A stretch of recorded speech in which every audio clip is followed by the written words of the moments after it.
So ayun, nandito na ngayon tayo sa kalsada na matagal natin inisip na marating madaanan.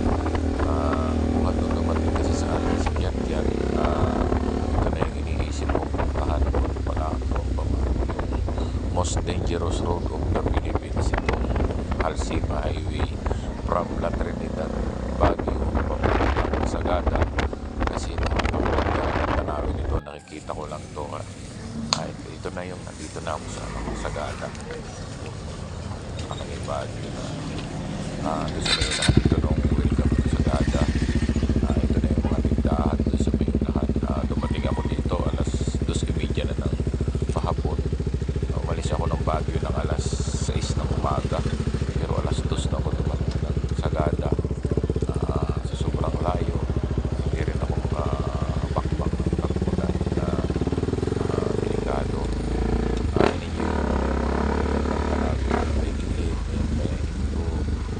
Tanaw sa mga gilid, sa mga taniman ng mga gulay-gulay.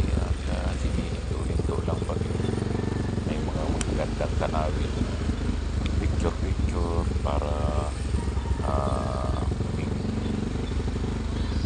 maging record sa isip natin yung mga narating natin nung tayo malakas pa, at masasabi kong napakagandang lugar itong aking mga pinagdaanan na ito na kalsada.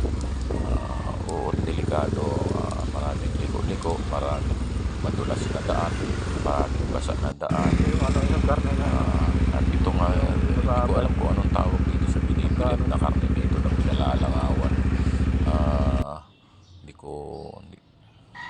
At ito yung ilang mga picture na nakuha ko. Ayan, yung ganda ng lugar. At ito yung mapa ng Halsima Highway.